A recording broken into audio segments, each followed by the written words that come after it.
Hey guys, Chris the Asian here. I got another question from R3 Pro. You got multiple questions here, but I'll start with the first one. Do you think the size of a mouse slash keyboard affects gameplay? Let me see. Does it affect gameplay? The size of a mouse and the size of a keyboard. I don't think. Well, to answer the second part of your question, the size of a keyboard, it doesn't matter about the size. It depends on how responsive the keyboard is, how, you know, many buttons it has, if it's a standard keyboard, if it's a keyboard with macros, or, stuff like that. So, to answer the question, I don't know if I misunderstood you or not, but does the size of a keyboard matter? I don't know. Size of a mouse. Every mouse is different. Yeah, it's a little bit bigger, a little bit smaller, etc., etc., etc. Well, it depends if you have small hands, big hands, medium-sized hands, whatever. But does the size of a mouse affect gameplay? It depends on the person.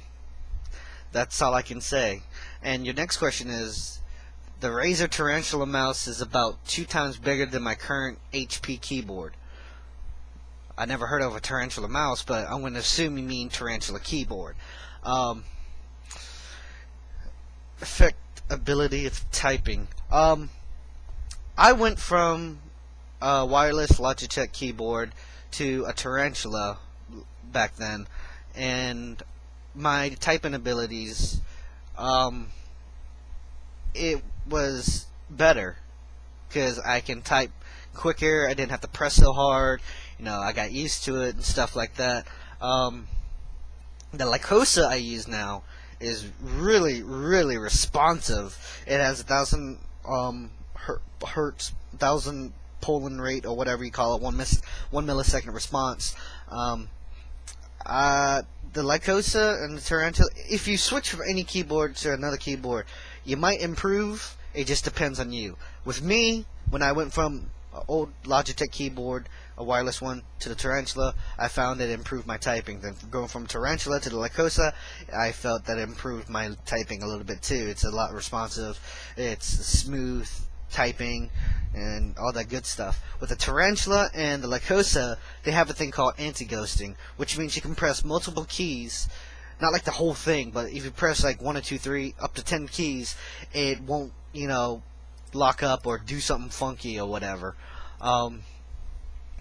Let's see.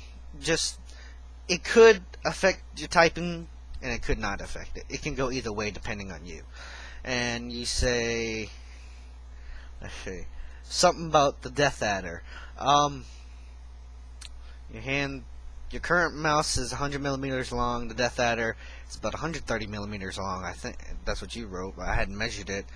And sit on the table. Do you think could affect my style of gaming? If you switch from any mouse, from any kind of mouse to another mouse, you're gonna have to get used to it. Changing up styles, like you mean like going from palm to claw grip. That's if you go from a large mouse to a smaller mouse. Like, if I went from a Death Adder to the Salamosa, which is a claw grip mouse, yeah, that would affect me because I don't play with claw like. 30 millimeters is not that much bigger. From 100 millimeters to 130 millimeters, think of it this way: a dime, like, width-wise, that's about a millimeter. So stack about 3 dimes together, and you play, something like that. So it's not going to be that big. And I use the Death Adder, and I like it. That's just me. I know people went from G5 to Death Adder. Took them a while to get used to it, but they got used to it. So if you're switching from any gear to another gear, it could affect how you type or how you move the mouse or how you hold the mouse. It may affect any brand mouse can do that. But that's the question for you. Answer for you. Why do I keep doing that? I keep saying question. There's an answer for you. Yeah.